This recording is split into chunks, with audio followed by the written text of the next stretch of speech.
built for this network, for the strong, not the weak.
Tribulation and poverty, but thou art rich. Welcome to the Black Excellence and Abundance Channel. Dr. Daniel Hale Williams was born in Hollidaysburg, Pennsylvania on January 18, 1856. Daniel was the eldest of 8 children. Around the age of 10, his father died of tuberculosis. The family moved to Baltimore, Maryland to live with relatives. At an early age, Daniel became a shoemaker's apprentice. He didn't like that line of work, so he returned to his family's barbering business. Ultimately, Daniel decided to pursue his education. He worked as an apprentice for Dr. Henry Palmer, who was considered a highly accomplished surgeon. In 1883, Daniel graduated with an MD degree at the Chicago Medical College. Dr. Williams practiced medicine in Chicago at a time when there was only 3 other black physicians in Chicago. He also worked with the Equal Rights League, a black civil rights organization active during the Reconstruction era. He was considered a thoughtful and skilled surgeon. Dr. Williams' practice grew as he treated both black and white patients. In 1889, he was appointed to the Chicago State Board of Health, known as the Illinois Department of Health, and he worked with medical standards and hospital rules. Dr. Williams practiced during an era when racism and discrimination prohibited African Americans from being admitted to hospitals and denied black doctors employment on hospital staff. What a shame. To counteract this discriminatory practice, Dr. Williams founded the Providence Hospital and Training School for Nurses, now called Providence Hospital of Cook County in Chicago. The Providence Hospital and Training School for Nurses was the first hospital in America established by black doctors. And Dr. Daniel Hale Williams led the way. This hospital still stands to this day. This hospital was established as the first hospital in the country with a nursing and intern program that hired African Americans. This hospital also has the distinction of being the first medical facility to have an interracial staff. In 1893, Dr. Williams became the first surgeon to perform an open heart surgery on a human. Did you hear that, folks? The first open heart surgery ever performed was performed by Dr. Daniel Hale Williams, a black man. I'd like to know how many of us even know his name. I repeat, Dr. Daniel Hale Williams performed the first ever open heart surgery on a human being. The surgery was performed at the Providence Hospital in the summer of 1893. The operation was done without x-rays, antibiotics, surgical prep work, or tools of modern surgery. Boy, this man had to be a genius. Dr. Williams' skill placed him and Providence Hospital at the forefront of one of Chicago's medical milestones. And his patient, James Cornish, survived. He was discharged 51 days after his remarkable surgery. Another thing that we need to point out is not only was Dr. Williams the first doctor to perform an open heart surgery, but his patient, the first person to ever receive such a surgery, James Cornish, was also a black man, who, by the way, survived another 20 years after the successful surgery. Ladies and gentlemen, we can accomplish anything if we put our mind to it. Dr. Williams was considered a pioneering heart surgeon during a time when technological discoveries were revolutionizing the practice of medicine. In 1894, Dr. Williams moved to Washington, D.C., where as a chief surgeon of the Freedmen's Hospital, he continued his assault on health disparities by encouraging the employment of a multiracial staff and promoting the advancement of surgical procedures. Although he, along with other nurses and doctors of that time, were discriminated against and not allowed to practice medicine at certain institutions, he did not let that cloud his judgment when it came to the overall health and just doing what was right for the people. And let's be honest, folks, many people in his position would not have pushed for a multiracial staff to be hired at these different institutions. But he was able to look beyond the prejudice that existed during that time. In 1895, he co-founded the National Medical Association, a professional organization for black medical practitioners. This organization was instituted as an alternative to the all-white American Medical Association that did not extend membership to black doctors. Yet another example of this doctor not complaining about the situation, but simply going to start his own. When Dr. Williams left the Freedmen's Hospital in 1898, he returned to Providence. He later moved to Cook County Hospital and then to the larger St. Luke's. He worked at Meharry Medical Center for about 20 years, beginning in 1899, and in 1913, he became a charter member of the American College of Surgeons. Now this bears repeating. The first person ever to perform a successful open heart surgery on a human being is Dr. Daniel Hale Williams. And many of us don't even know his name. So I say again, Dr. Daniel Hale Williams, thank you for your contribution to this society. The Black Excellence and Abundance Channel, where black history is every day. We ask that you please remember to like, comment, share, and subscribe. And remember, thou art rich. Good morning, good afternoon, good evening, good night, depending upon the time you're watching this. Thank you for tuning in. This is Built for This Network. I am HRap. Again, thank you for tuning in. We're doing Build and Destroy. You know, it's Tuesday, it's 6 p.m. Central Standard Time. What I do is attempt to build up our community, destroy the lies and the propaganda. I've made a exerted effort lately to not show any more trauma. I don't want to show any more. You know, we know about the bad things in our community. We're gonna start learning about the good things. I have another situation in the middle of the show, and then that'll be pretty dope. You know, some things that people just didn't know, and just like Dr. Daniel Hale Williams, right here in Chicago, Illinois, the hospital still does still stand. And I'd like to thank everybody for tuning in. Now, with that being said, thank you for tuning in to Built for This Network.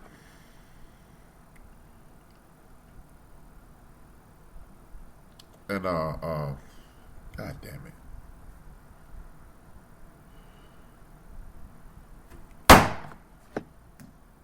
Thank you for tuning in again. I want to acknowledge my family. Everybody connected to the Williams, Pollard, Patterson, Turner, Battle, Cotton, Harper, Bailey, Thompson, Chris, Lansdowne, Liggins, Duncan, and my father, my family, we're the Williams family. Thank you for tuning in again. Tonight, I have a special guest. I have one of my very good friends. He's an awesome brother. He has introduced me to the world of firearms, and he's working presently, so you won't be able to see his face. You've seen his face before. He's a gun enthusiast. I won't call him an expert because he won't call himself that, but as far as I'm concerned, he's an expert. He's a dude who has turned the page in regards to me due to our conversation and our dialogue. He's put me in the right frame of mind in regards to gun control and things of that nature. Because in our community, I personally believe that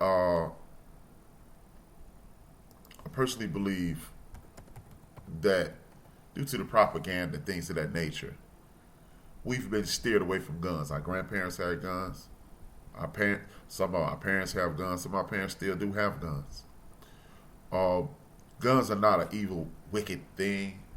It's not the violence that take place throughout the United States of America. It's not because of guns. They are a means for the violence. So, without further ado, I'm going to introduce you guys, or allow me to reintroduce you guys to Ray Kev. How you doing, Kev? Man, how you doing today, man? I'm doing pretty good, man. I hope you can hear me well. I don't know, things are kind of choppy. Not at all on my end. Oh, okay, good. You crystal, bro. Yeah. Okay, appreciate it. Yeah. Man, I do really appreciate you allowing me to come on the show and expressing my opinions about how important guns are to our community and how we should see them. Oh man, anytime, man. The information that you lay on me in our personal conversation, I couldn't help but share with the people who support me. And in seeing how you support me, I need you to stop while you're listening. Go to YouTube presently. Hit the subscribe button. Hit the bell. That way, you'll get a notification on a regular basis. Anytime I go on air, you'll get a notification. Please and thank you. Please, again, please and thank you. Please hit the subscribe button, hit the share button, hit the bell for notifications. You'll get notified every time I come on air. Thanks again. Hey, so, as I said, Ray Kev is a gun enthusiast. This is a dude who he has turned something that most of us in our community are afraid of to a hobby, a way to blow off steam, and most importantly, well, hell, it could be potentially a way to feed yourself, and hell, most importantly, a way to protect yourself. Kev, first and foremost, how did you get into gun? What are guns? Let's just start off at the very basics. What is a gun to a person like you? To me, a gun is, man, it's that's a very complex question, right? I view it as a tool to, like you said, to protect yourself, to potentially feed yourself, but more importantly, man, not more importantly, but equally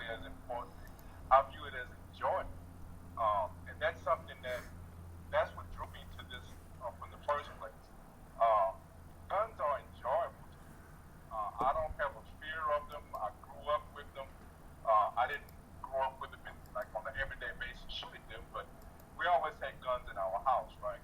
And I never really viewed it as like something that was odd, it was just part of the house. And as I grew up, man, I started to have this passion for guns, and I just enjoy it, man. I just view it as a tool for enjoyment that has other benefits. Okay. Hey man, how do we get away from guns? Let's just start there. Because like you hear people like Shannon Sharp on TV on a regular basis, one of my favorite television personalities. You got Shannon Sharp on TV talking about how when he was 12 and 13 years old, him and his brother would go pick up guns and just go hunt, come back in the house, they knew where all the weapons were. I mean, my grandfather had weapons. It was a thing in the South.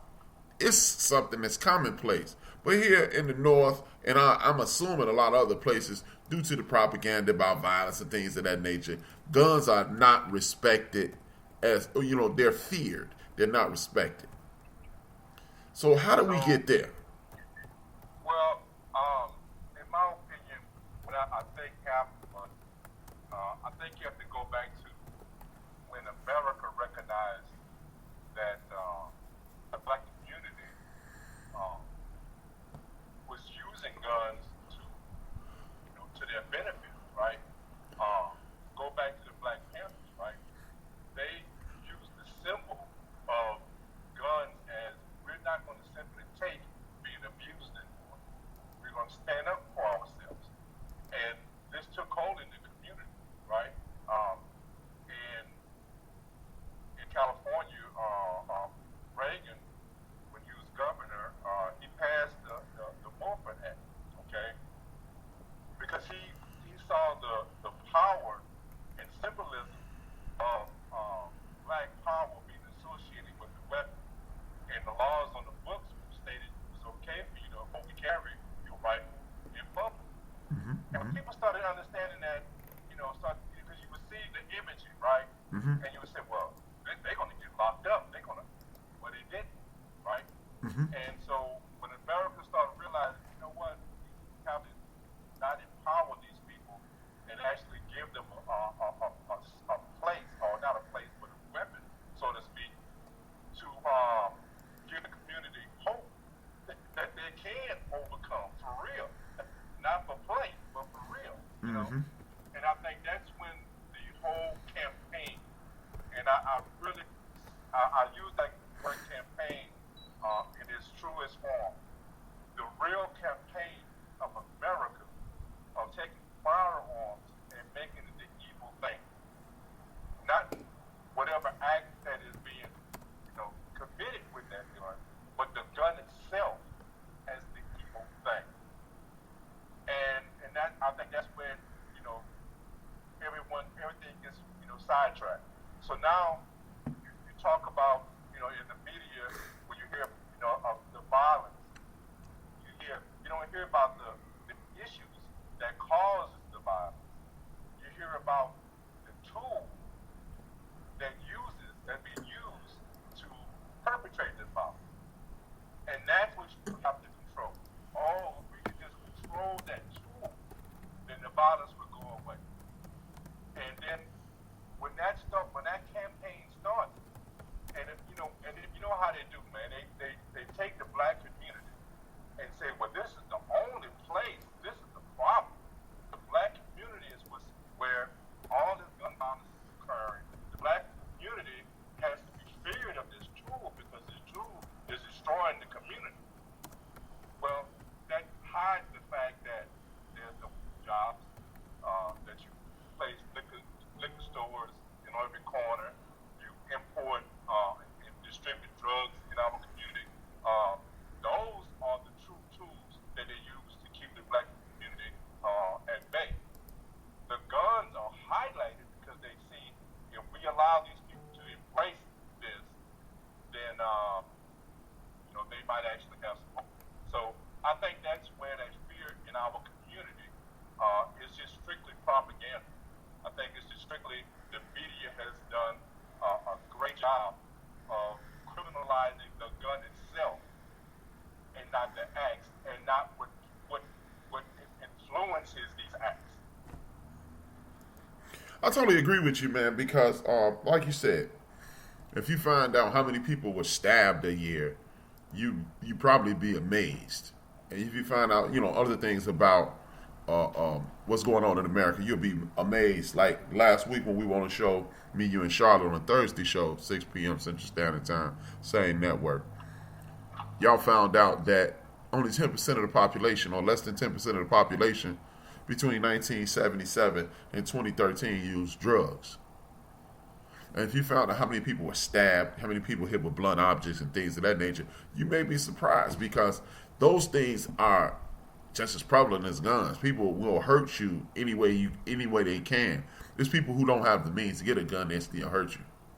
So we're looking at situations to whereas, and again, just like when I showed last week, when you're speaking to people, you can, what I call priming, you can prime them.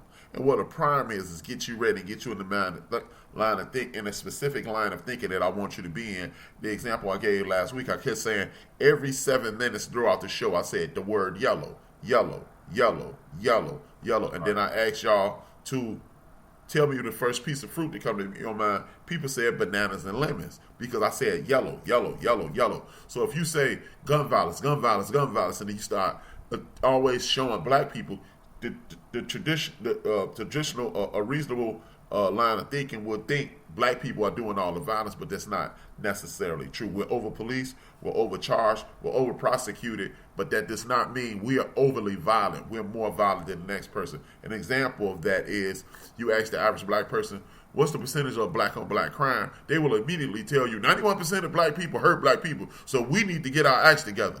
But no one will be able to tell you that 89% of white people hurt white people. And if we're so busy hurting each other, who's killing anybody in the Asian population, whether it be Indian, Arab, Russian, Chinese, Japanese, Korean, or what have you? Who's killing those people? Guess what? They're killing each other, because murder and violence are crimes of proximity. They're not crimes of the choice of weapon. They're crimes of proximity. You don't go, if you don't live in Chicago, you don't come here for vacation and go, let me kill and stab somebody, because that's what I need to be here in Chicago. You come here to enjoy the environment. You don't go across town to hurt people. You don't get in arguments with people who are not close to you, because you don't have enough interaction. Therefore, the reason black-on-black crime is at 91% is because I'm more likely to get into an argument with my sister or brother than I am with you, Ray the Care, because I interact with my sister and brother more. I'm more likely to get into an altercation verbally or physically with a neighbor than I am to get into it with somebody on the other side of the town, even if they are black. I ain't going over there to start no fight, because the neighbor parked in my parking space. He threw some trash in my yard. His son said something to my wife, or what have you. Whatever issues you have, those are people that are around you, because you see those people on a regular basis, and they have bamboozled us into believing guns are scary and they're wicked. And like you said, they use organizations like the Black Panther Party self-defense and their ability to weaponize themselves by using the letter of the law, versus being afraid to use that very letter of the law to protect themselves. Thank you, Care, for bringing that to the forefront. Now, as we are moving forward in the conversation, and we're talking now, we've taken a little bit of fear away from possessing a gun. Let's talk about gun safety. When you talk about gun safety, how young of a person would you allow to handle a weapon? Or, better question, how soon should we start educating our young people on how to handle weapons? Okay. Well, first, let me say this. If you have a weapon in your home, okay, everyone in your home should have some type of strength. Okay. The idea of hiding the weapon, you don't want to find it. That's ludicrous. Or even think that would exist. Anytime a child is able to comprehend and basically pull that trigger, hold that gun up and pull the trigger, safety needs to be introduced to that child. Bottom line. So whatever age that is,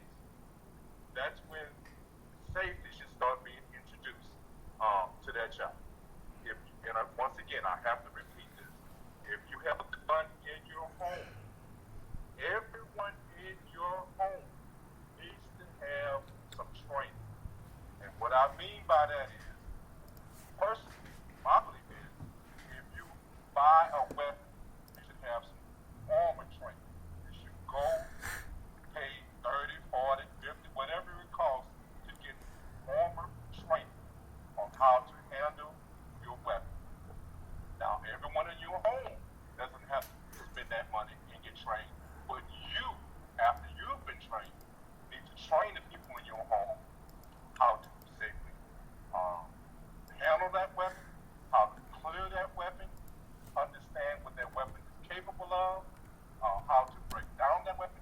All the details of that weapon needs to be understood by all your family members. Okay? Because that's how accidents occur. Accidents occur by curiosity. I wonder how this works. I wonder, what this is. I see this in my game. Wow, this is a cute toy. You know what I'm saying?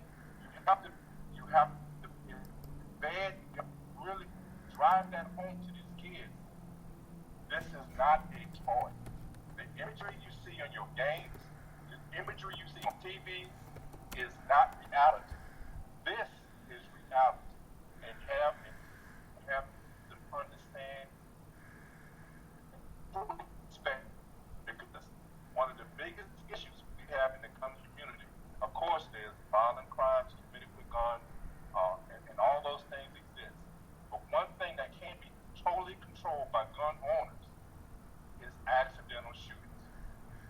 And I think the key to stopping those things is talking, having conversations, training. Those things is what's going to help you eliminate an accidental shooting in your home. So to answer the question, when that child is able to pick that gun up and pull that trigger, they need to be trained.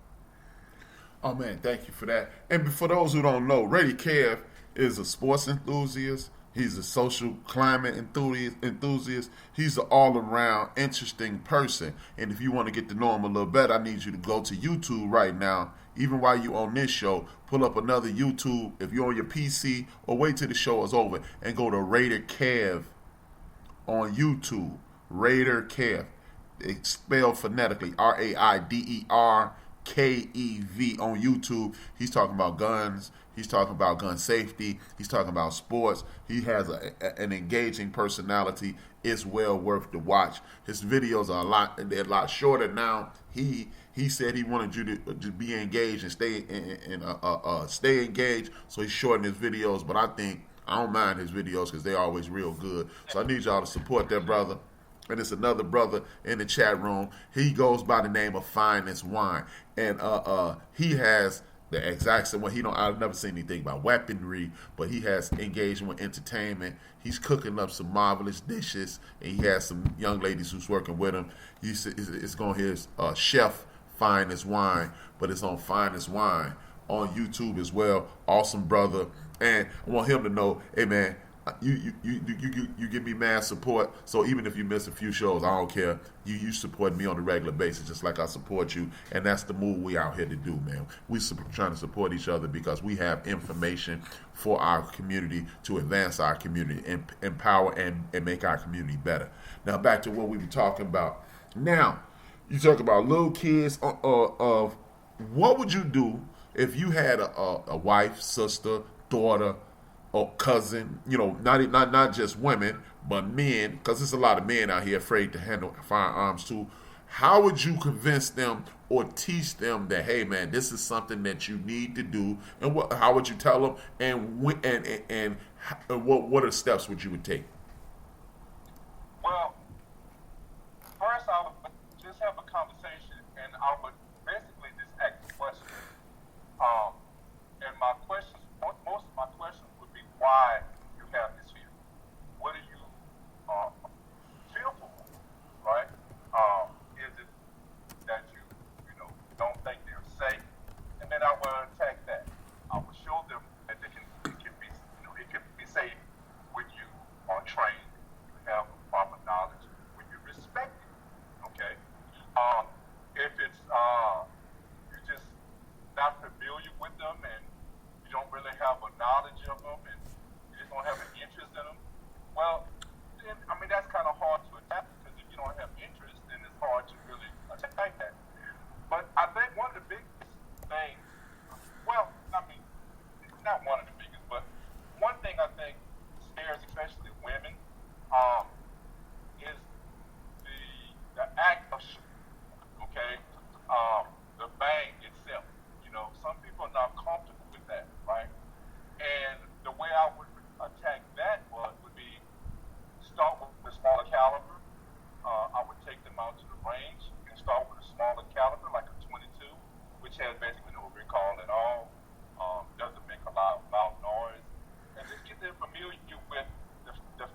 if you Exactly. try it, you say, oh, you know what, hey, it wasn't that bad.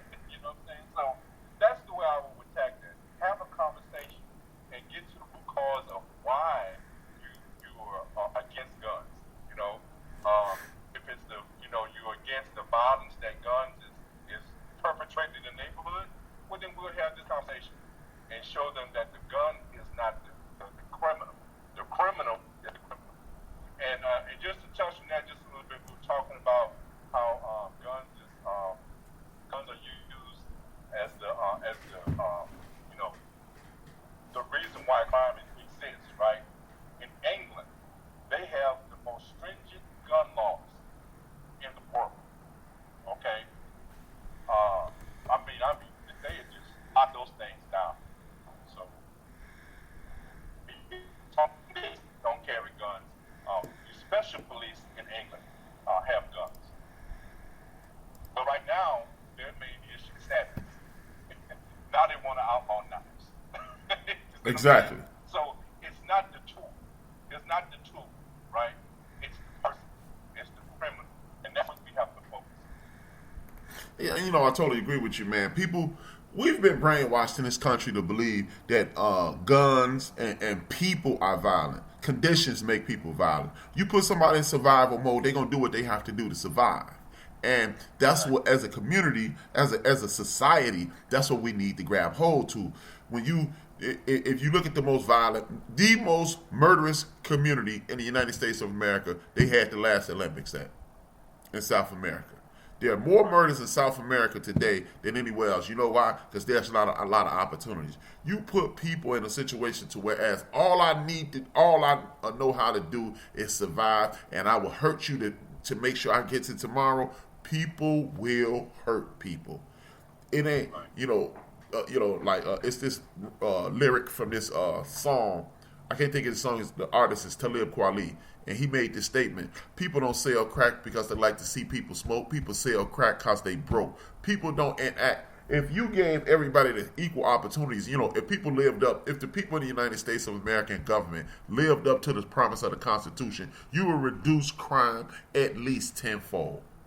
Because if the people who are interested in cars had the ability to go get a car, to go to auto mechanic school, if the people who are interested in technology, if they had the opportunity to go to a place like the Bry Institute of Technology, if the people who are interested in graphic arts had opportunity for art class, if people who want to be rappers, who want to be singers, who want to be composers, who want to be producers, if they had music opportunities, they would go into those arenas. Don't be foolish enough to believe I'm foolish enough to think that, hey, if you gave everybody opportunities, nobody would steal. You're a damn fool if you believe that, and you're a damn fool if you think I'm saying that. And I mean that. But people don't wake up in the morning by and large saying, hey, all I want to do is be a criminal. Because watch the movie Malcolm X. The most honorable Elijah Muhammad said, he put some ink in the water. He said, if this is the only thing people have to do, they're going to drink this water. But if you show them the clean water, they'll do it. And I do believe humanity works the exact same way. Whether you hate the South, in my personal opinion, I haven't spent a ton of time in the South. I spent a decent amount of time in the South. The South is a perfect example of this. You got people who don't like us. They don't like Latinos. They don't like the indigenous folks to the land, and we can go on and on. But guess what? When you need a job done, they all will work together to get that job done, and then they go in their separate directions. There is no phoniness. There is no BS. There is no madness. But here in the North, or what is it? Here in the cosmopolitan North, in the cosmopolitan West, and the cosmopolitan Northeast, we pretend, we fake, and we BS, and we create these entities so it continues to create divisiveness, and here we are. Now, the brand new gun enthusiast, I listen to Rated Kev channel, I listen to HRap show, I turned in the Built for This network and all this, and I'm chilling, and I'm going, man, those dudes made some sense. Me, I'm a 5'9" 180 pound man. I'm a 5'5", 130 pound woman, or if you're a black woman, you're gonna be about 150 pounds. We ain't gonna go all that. But what kind of gun should I get, Kev? Man, you're talking about a can of worms. There's so many options out there that it's impossible for me to really nail anything down. Okay. So the best way to answer that question, for you, I can't give you the answer. You have to find out that answer. So the best means to do that is, if you have a friend that is into guns, right? Ask them to show you their guns. Feel them. Go to the range. Shoot them. Okay? Because the only way you're going to know what's good for you is to actually shoot. Okay? If you don't have a friend, right? Go to your local gun range. Okay? It's going to cost you a few dollars. It's going to be maybe, most times it's going to be about $20 to probably less than that, to rent a lane. Okay? You could rent guns. Most gun shops, ranges, have a way where you can rent a gun. And most times it's like these certain type of guns, handguns, $20, $15, and you can have unlimited use of multiple guns. Tell the people that you're not familiar with guns, okay? And they'll lead you down the path. They'll help you. You know what I'm saying? But the point to that is that if I tell you, man, look, you should go out, buy you a Glock 17, and that's it. And you get that gun, you spend, $500 on that gun, and you go to the range, you get the gun, you go to the range, you shoot it, and it's the worst experience you've ever had in your life. Right? The way it fits in your hands, the way it feels, it's the worst experience. Well, you just wasted $500. Where you could have took $40 and go try out 10 guns, get a good feel for them, and then you have a better understanding of what you like and don't like. Okay? So, to answer your question would be, you have to find out for your own by experience, by going out and trying different guns, trying different things to understand what you like. Because ultimately, just like anything in life, if you don't like it, regardless of whether you need it or not, if you don't like it, you're not going to use it and you're not going to enjoy it. And that's what the whole gun experience is about. It's not simply about taking you home in your life. Okay? That's not what it's truly about. Okay? My true passion is, and let me not speak for everyone. Let me speak for myself. My true passion is the experience of shooting guns. The byproduct of that is I also can protect my home, and I know you have an issue with me saying it like that, but or my family. That's the byproduct of my flesh. You understand what I'm saying?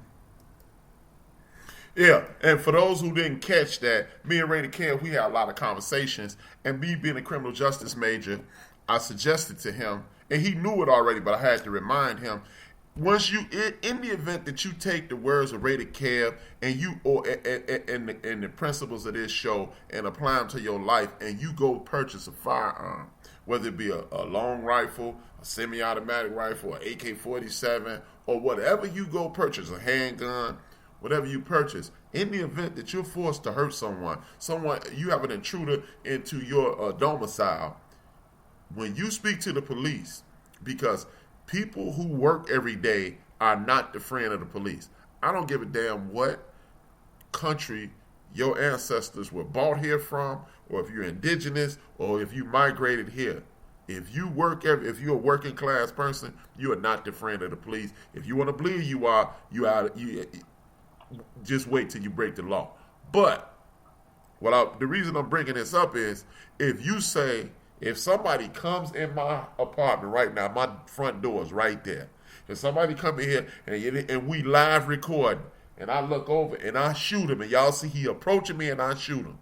And when the police ask me what happened, they say, Mr. Williams, what happened? If I say I was protecting my home, I'm going to jail.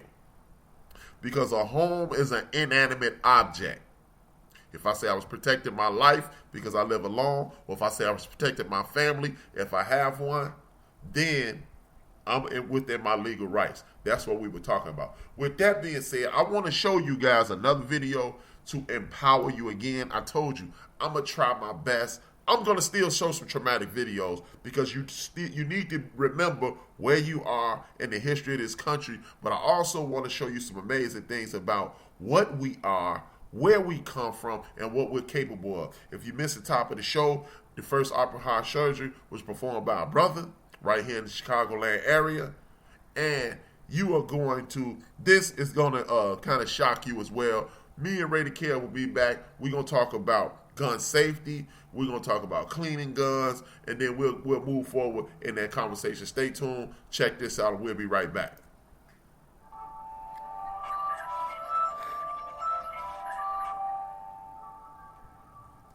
Hello, and welcome back. In this Black Excellence presentation, we want to pay homage to a forgotten chapter in New York City history, Seneca Village. Welcome to blackexcellence.com, the site where we share Black excellence, opulence, and affluence. Our mission is to inspire you as we enlighten you. Central Park, the nation's first great municipal park, is the shining monument of New York City. It is where residents go to walk or jog, touch nature, and get a fresh breath of air. Without Central Park, life in the nation's biggest city would be pure hustle and bustle, unhealthy, and plagued by air and noise pollution. It's difficult to imagine a progressive city evicting a well-established minority community after arbitrarily paying its residents for their possessions. But that's how Central Park was made, with most newspapers cheering the removal of what they called the insects. In this original Black Excellence video, we will be featuring Seneca Village, the first significant settlement of Black property owners who were forced out to make way for Central Park. So without further ado, let's get started. Seneca Village began in 1825 as a community of Blacks when landowners in the area, John and Elizabeth Whitehead, subdivided their land and sold it as 200 lots. Andrew Williams, a 25-year-old African-American shoe shiner, bought the first 3 lots for $125. Epiphany Davis, a store clerk, bought 12 lots for $578, and the A&E Zion Church purchased another 6 lots. From there, a community was born. From its modest beginnings, the village had grown over 3 decades to include as many as 300 residents, numerous homes and gardens, 3 churches, 2 schools, and 3 cemeteries. 70% of the residents were African American and 30% were Irish American. Over half of residents owned their own homes, and the settlement counted several distinguished citizens. And with property ownership came other rights not commonly held by African Americans in the city, namely the right to vote. It was the epicenter of Black political power and the epitome of Black excellence. But the backstory that needs to be underscored is that discrimination was still prevalent throughout New York City and severely limited the lives of African Americans. Many of us had subscribed to the fiction that Jim Crow was limited to the South, but at one time, New York City was the epicenter of the slave trade, holding more Africans in chains than any other city in the country, with the possible exception of Charleston, South Carolina. Despite New York State's abolition of slavery in 1827, it was one of the last northern states to abolish America's evil subjugation. But white New Yorkers continued to relentlessly attack African American institutions, torching churches, and blocking efforts to build Black schools. Racial terrorism worsened after African Americans would soon be legally free. Slave catchers who roamed the streets seeking to kidnap both free Black people and fugitive slaves were a persistent hazard. No Negro was safe. For African Americans, Seneca Village offered the opportunity to live in an autonomous community far from the densely populated downtown and the racial violence throughout. Seneca Village's remote location likely provided a refuge from this climate. It also would have provided an escape from the crowded conditions of the city and access to more space, both inside and outside the home.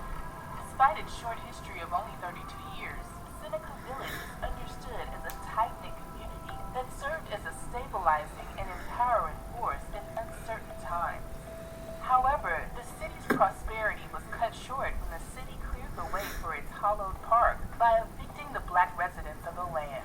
New York City politicians and their minions in the press set the stage for what they labeled as the Negro removal and went through great lengths to defame the flourishing enclave as a shanty town and rundown community. This country has long embraced an explicit policy of labeling vibrant working class areas slums to justify tearing them down. The city used eminent domain to displace the residents and others, paying the Seneca villagers what it felt was the market value of the land. Some were paid as little as $700 per lot. Ultimately, the black residents were disenfranchised, forced off their land. Less than 15 years after an eviction process that had been documented in the press and in the courts, some villagers filed lawsuits against the city, but were quickly defeated before the project was due to begin. Although we have limited knowledge of what life was like in Seneca Village, we know that the village occupied land along what is now Central Park's western edge, between roughly 83rd and 89th Streets. There is currently ongoing work to learn more about its residents and their lives. In 2011, archaeologists from Columbia University and the City University of New York conducted a dig of the site. They uncovered artifacts such as an iron tea kettle, a roasting pan, a stoneware beer bottle, fragments of Chinese export porcelain, and a small shoe with a leather sole and fabric upper. These items have helped us piece together what life was like for the village's residents. The city's current leaders have wisely seized on the Seneca Village revival to underscore the need for the remaking of the lily-white landscape of historical monuments in New York. The planned Central Park Monument will celebrate the heroic Lyons family, charter members of the New York City Free Black Elite, who owned land in Seneca Village and ran a stop on the Underground Railroad in Manhattan that sheltered hundreds of escapees from slavery. By elevating this family, New York City is drawing an explicit connection between the aspirations that Seneca Village represented for the black families who invested in property there and the racial terrorism that African Americans, including the Lyons family, often faced in crowded upstart Lower Manhattan. Today, there is almost no recorded trace of Seneca Village's population following the construction of Central Park, and no family members of the villagers have been identified. Nonetheless, ongoing research and archaeological digs continue to take place, hopefully uncovering more information about Seneca Village's past. But in the meantime, we want to salute all of the members of the Seneca Village community. We hope to learn more about your daily life and your struggles. May your legacy live on. We appreciate the fact that you stayed with us until the end. Thank you for spending time with us, and don't forget to like this video. Also, make sure you subscribe so that you never miss a video. Bye for now. We will see you tomorrow.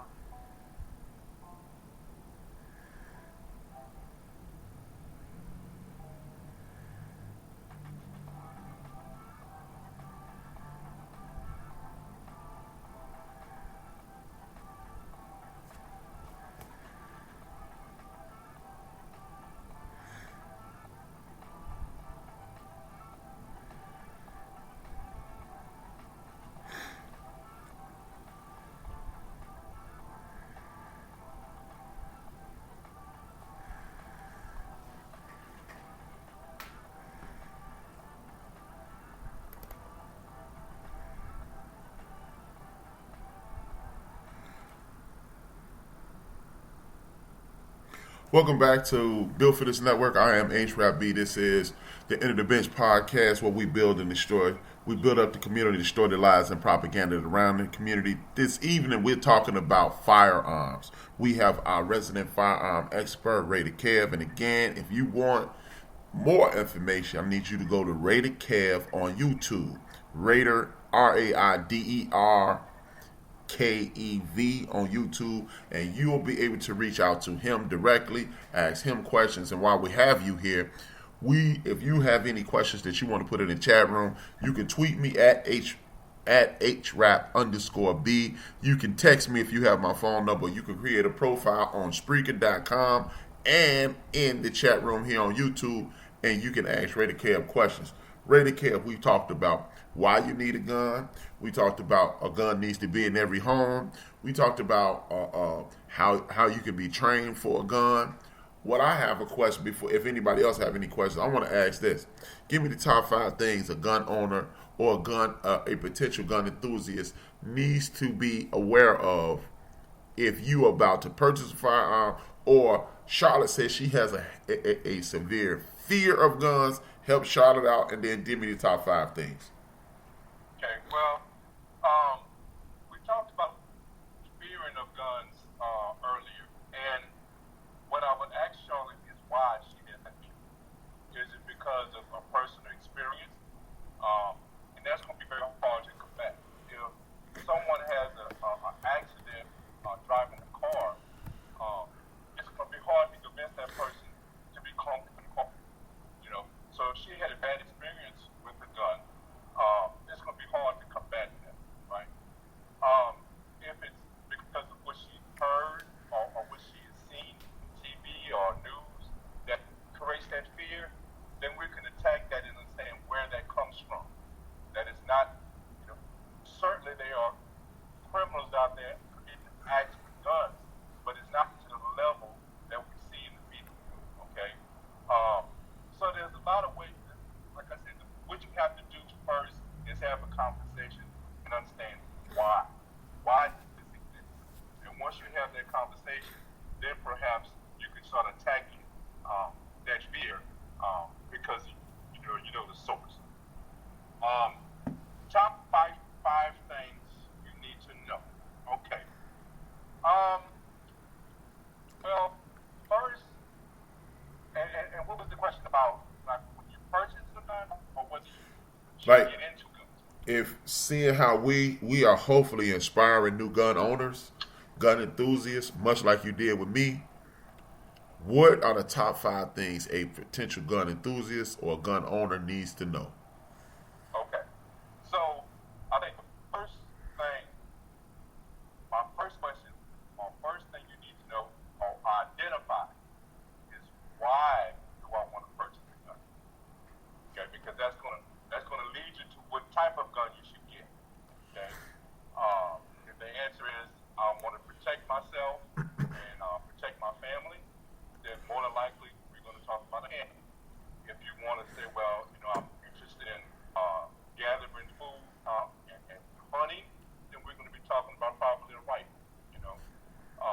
If you're just talking about, I just want to have fun, go to the range, then we're going to talk specifically about specific handguns or specific rifles. Okay. So first you will have to know why. Why do I want a gun? Okay. The next thing, and we talked about this earlier also, what type of gun should I get and decide that? So the feeling of a gun, not every gun, most guns have a different ergonomics to them. So they're going to fit differently in your hand. I love the way a Glock feels in my hand. Okay? I hate the way some other guns, I'm not going to point anyone out, right? But I hate some other manufacturers and the way they fit in my hand. So the shooting experience isn't pleasant. So I steer away from those guns. So understanding which feels good is very, very important. Okay? The third thing would be what caliber is, what caliber should I use? Okay? And again, that depends on why you purchasing that gun or why you're interested in guns. If it's simply for joy, have fun, then I'm going to steer you in one direction. If it's for personal protection, I'll steer you in another direction. So understanding again what caliber, because the caliber is going to also affect your experience. I shouldn't go into numbers because the numbers are going to be off. It's going to really throw you off. If I say one number and it's another number, automatically you're going to think the higher number means worse experience or more recall, and that's not the case. So I'm not going to get in those nuances of what calibers feel better than other calibers, right? The fourth thing I think I would think about or consider is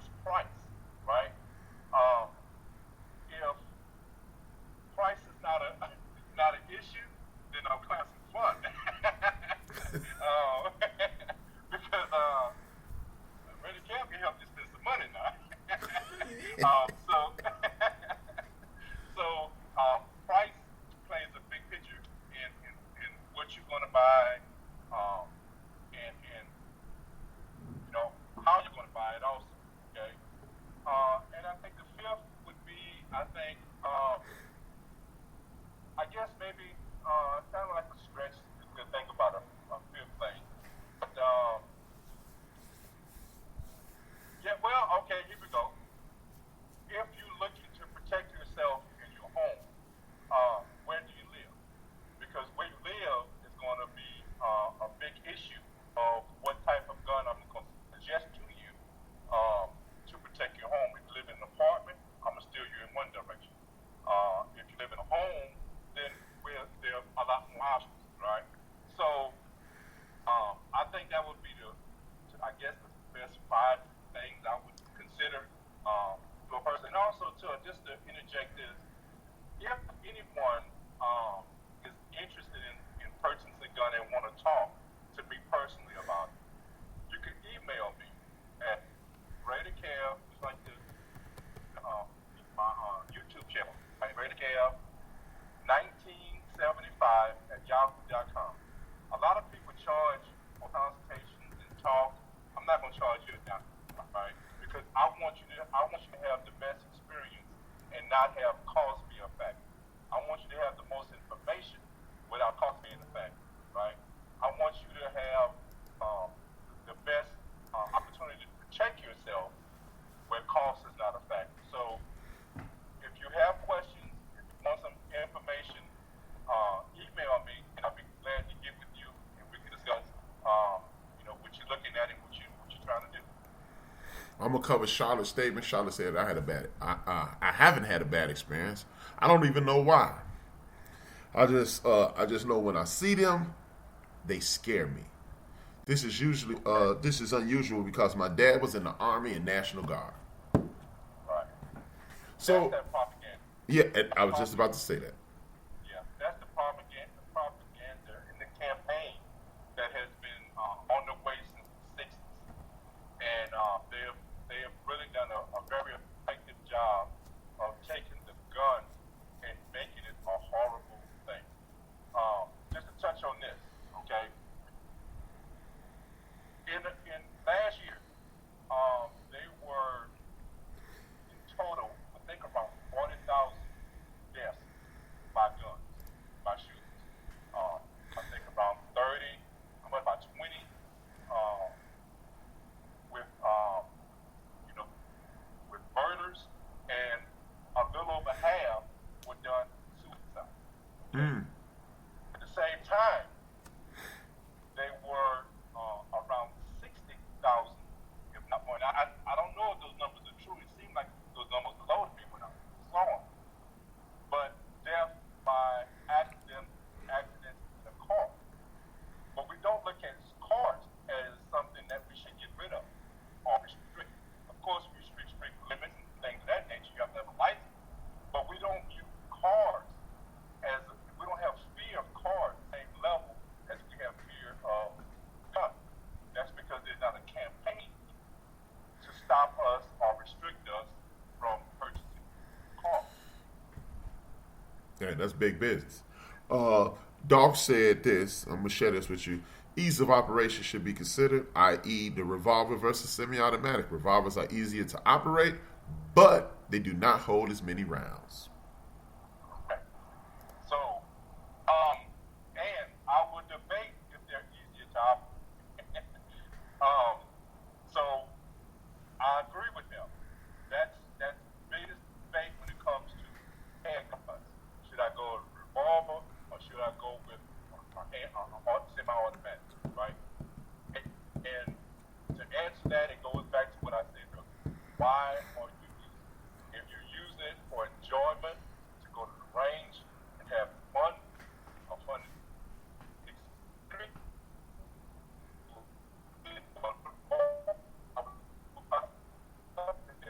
very good experience. Hey, Kev, I need you to read. Hold on, just a second, Kev. Just a second, Kev. I want you to repeat what you just said because you went into a bad area. You're driving, and you went into a bad area. We didn't hear what you said.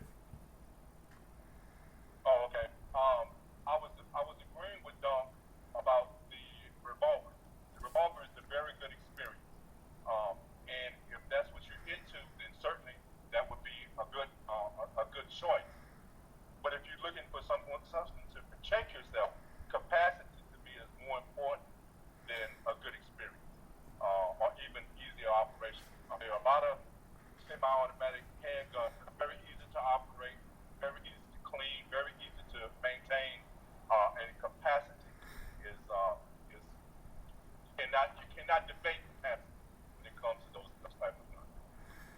Charlotte said the propaganda fact is interesting. Thank you.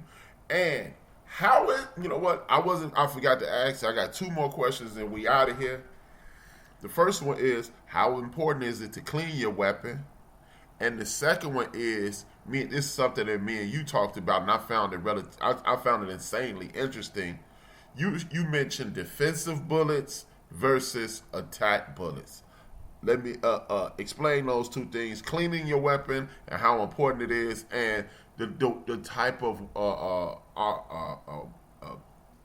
projectiles that you use, bullets, projectiles, or whatever you want to call it. Okay, well, I related to something, compared to something that everyone can relate to, is your car. If you don't maintain your car, change the oil, put new tires on it, maintain that vehicle, it's going to break down.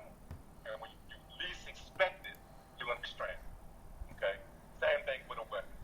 If you don't maintain it, you don't clean it, oil it, and how often should you do it to answer? It depends on the weapon. We talked about revolvers and semi-automatic guns. Semi-automatic guns, and also there's another one also too. You have any steel gun has to be maintained a lot more than a plastic frame gun. Your Glocks, your SIGs, your Smith and Wesson. If there's a plastic or polymer frame, 500 rounds. I wouldn't have a problem with going 500 rounds without cleaning it. If you have steel guns, right? Revolvers, 1911 gun, it's a steel frame gun. Those things need to be maintained very often. I would go 100 rounds without. Every time I go to the range and shoot that gun, I'm going to clean that gun. Okay. Projectiles. You basically have. I'm putting down to two categories. You have what you call a full metal jacket, which is the projectile is just a piece of metal that shoots out. It's solid, okay?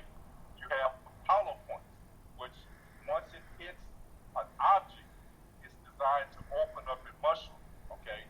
Now, a lot of people have associated hollow points with something evil. They're not evil. Actually, they're safe. Because if you are shooting something, especially when you're home, you want it to stop once it hits something. Because you don't want someone beyond your target to be affected. Like your child or a friend or another family member, right? So a hollow point will expand and pour its energy into whatever you're shooting at. And it will stop. And over penetration won't be such a factor. Full metal jacket projectiles are basically used for training. They're going to go as fast as they can to the target and go through a target. So whenever you're looking at why do I have the gun, but also determine what type of ammunition that you use with that gun. Oh, man, thank you again, Rated Kev, man. Again, man, I need you guys to support my brother, Rated Kev. You go to YouTube and you go Rated Kev on YouTube. RAIDER Kev on YouTube. And please support him, as well as BS3 Network. You can find BS3 Network on your Roku TV now, as well as finding BS3 Network here on YouTube. BS3, look for the logo that's on mental health issues. This is traditionally a sports show, but they delve into mental health issues. The whole show is hosted by D Greatest and co-hosted by fellow Bill for this network exec, the number one Chief Rock, Jersey Vern. They talk about the importance of it. You had my brother DJ Mad Knox, also from Bill for this network, come in and talked about how he has in the past struggled with depression, and he's currently seeing a therapist.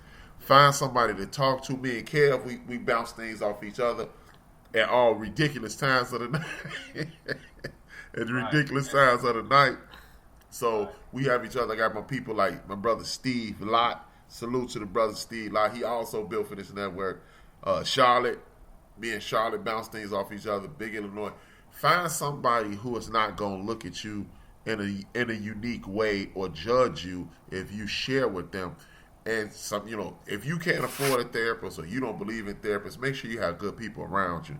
Now, with that being said, do you have any closing thoughts, Kev, before I shut down the show? Yeah, and I'll try to make this as quickly as possible. Take your time, brother. Okay, for people who are adamant against guns, okay, I totally understand that. Not everyone is going to be into everything, okay? But what I would warn you against is campaigning against the ownership of people to own firearms. The reason why I say that is because, and I go back to the original purpose for gun control back in the 60s, was to keep guns out of black people's hands, okay? Overall, gun control is about people control. If you take the power out of the people's hands to protect themselves, now they're relying on another entity to protect them. That equals power. When you grant other people to protect you, you're giving them power. And we know we always get the short end of the stick when we allow other people power. Okay? So that's why I'm so adamant. Like I said, I first got into this because of enjoyment. Once I delved into it, I started understanding this deeper, dark thing about gun ownership and the gun laws, I should say, that is troubling. We as a community have to erase that fear and understand why we are afraid of things. Because if we can erase that fear and start taking that power back and protecting ourselves, then we're not relying on someone else to do it. And we know from here recently, the past 5 to 6 years, we know that that's a very bad thing to allow other people to protect us. Because it normally doesn't, it's not about us being protected, it's about us being so that's my thing. So if, like I said, if you're against guns, if you're not with it, just understand why other people are. One other thing I want to mention, there are a lot of guns in this country.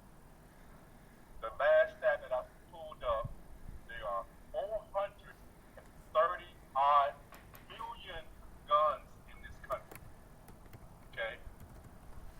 If there was that many guns, and if the guns was the evil thing, the deaths by shooting by guns would be off the charts.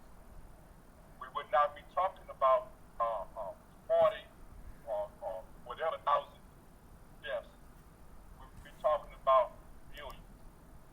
And I think everyone would agree that if the gun itself is evil, the numbers would be off the charts.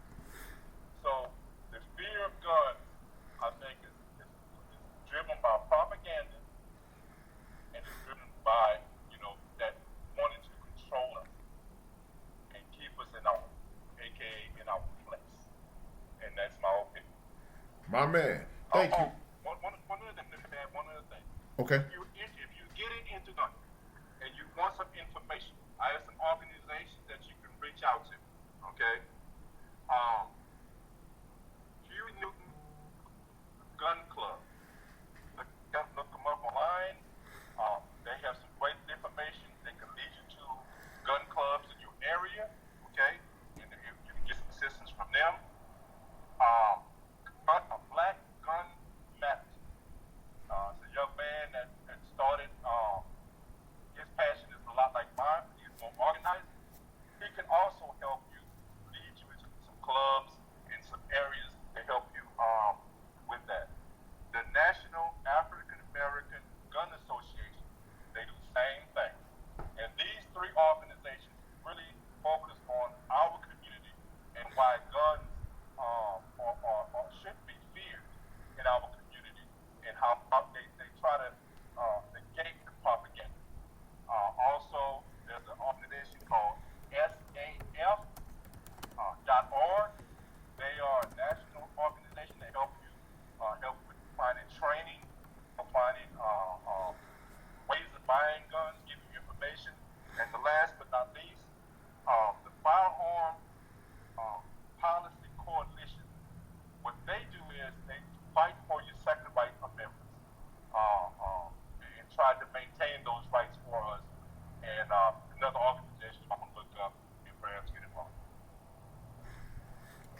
thank you, man. Thank you for that information. It was some powerful information.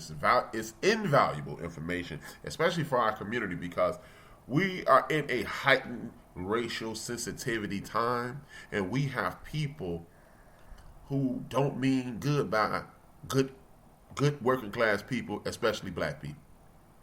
Period. Point blank, period. And I want to let y'all know, look, if you support me, I need you to also support. You see him in the chat room. He has a podcast coming on in about 16 minutes. It is called Queens 3 and King. That's my man Doc and his 3 beautiful sisters. They are all awesome people. It is engaging. It is fun. It's on BS3 Network. It comes on in about 15 minutes. I need you to support that as well. We are a community here, and I need everybody to support everybody. It's a little bit of something for everybody in the world. Within the communities that I've just mentioned, you have music.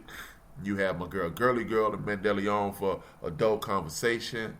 You have it's several music communities. Just follow anybody on here, and you see us, and you'll see us in those people podcast networks and supporting them as well. Doc has a couple shows coming down the pipe. Check me out on Thursdays, 6 p.m. Central Standard Time, where you'll see Charlotte, myself, my man Steve. And like I said, it's going to be a revolving door of people. Sometimes they're not going to be able to come through, and we're going to get people. I'm going to continue to do interviews like this with interesting people like Rated Kev. Go to Rated Kev on YouTube and continue to support the movement. We're only doing things to try to help improve the lives, the traditional lives in our community. As usual, I salute everybody who comes in, who hits the like button, hit the share, hit the notification. Tell a friend to tune in. Do me a favor. Bring somebody with you next week. Bring somebody with you. When I send you the link, or if you get a notification, send it to a friend, because everything that we share on here twice a week is important to you, especially my community, but to working class people throughout the entire world, period. Now, as usual, I salute the people who bring the inspiration to me. That is my man. That's the Ghetto Boys podcast with Willie D and the now healthier Scarface. Shout out to his son for donating him a kidney so we can get good music from Scarface, good experience from Scarface, good opinions from Scarface. If you watch the Ghetto Boys podcast right out of Houston, you'll get comedy from Scarface. Tariq Nasheed, he's opened up a Black History Museum in L.A. He has several movies to empower you. Tariq Nasheed, look him up. Talib Kweli, Super MC. He has The People's Party, where you get to know some of the celebrities and get to know what's going on in their minds and in their lives. You get to know their professional lives. Ray Grady, he's talking to any and everybody. He's a comedian. He's an actor. He's somebody you need to get in contact with. Zoe Williams, one of the most intelligent and more informed brothers in the history of the world. He's right out there in L.A. He's been an A&R on Loud Music. He used to be a co-host on Corey Holcomb's 5150 show that comes on tonight. He has his own show, Mansions, and it is basically conversations with men. And there be women on there as well. And he has his own morning show. I want you to get in contact with my brother Corey Holcomb right out of Chicago. Super duper dope comedian Corey Holcomb. 5150 show, one of the more popular podcasts you'll ever get in contact with. Funny, engaging, opinionated. If you like that kind of stuff, you're going to love it. Craig Facts, he on right now. He's a former co-host of the 5150 show. He spin off and got his own Get Down. It's funny, it's engaging, it's informative. It's what you need to hear. The Reverend Al Sharpton on Sirius Satellite Radio. These people are all on Sirius Satellite Radio. Sister Heather B., Clay Kane, one of my personal favorite, not one of, my personal favorite radio personalities, Laree Daniel Favors. She is super awesome, super dope. You got to check out the Walking Encyclopedia, Walking Historian, our elder Joe Madison, the Black Eagle. Much love to him. One of the most informed people I've ever come in contact with. You cannot broach a topic that this brother is not well versed on. Level. Never met him, never shook his hand. I will one day soon. Dr. Greg Carr, head of Africana Studies. Remember, Africana Studies is not Black history. Africana Studies is something totally different from Black history. If you want to follow him on Twitter, he dropping mad knowledge. Follow him wherever he at. Check him out, Dr. Greg Carr. And everybody know I love the queen mother of the community, Sister Karen Hunter. She only old enough to be my big sister, but that don't make a difference. She's the queen mother of the community. She's dedicated her life, as in her words, to make our community healthier, wealthier, and wise. Healthier, wealthier, and wise. That's Sister Karen Hunter. With that being said, I salute one of my favorite people in the history of podcasting. We know him as the Pod Father. His name is Reggie O'Shea. If you don't know who Reggie O'Shea is, Jay-Z got a song called Imaginary Player. When the dude walked up to him, he said, "Is that platinum? Is that silver?" He said, "No, it's platinum." That was Reggie O'Shea at the time, his entertainment lawyer. With that being said, Reggie O'Shea, rest in peace, and I always salute him by saying his exit from his podcast, The Combat Jack Show. If you want to get some real good podcasts, even though it's 4 years old and older, check out The Combat Jack Show on YouTube. It's still on YouTube. It's on Apple Podcasts. Check him out. And I always use his exit by saying, dream those dreams and man up and woman up and live those dreams, because life without dreams flows in black and white. Light with dreams flows in technicolor surround. So hopefully I will see you guys on Queens 3 and King on BS3 Network on Roku as well as YouTube. Thank you guys. Two fingers, one word. And as I always say, salute to Craig Smith. And as I always say, do something positive before something bad happens to you. And if I owe you something, y'all already know if I owe you something, I ain't got it. And if you need it, what you gonna do? If you need what I owe you, get it from God. No escaping this.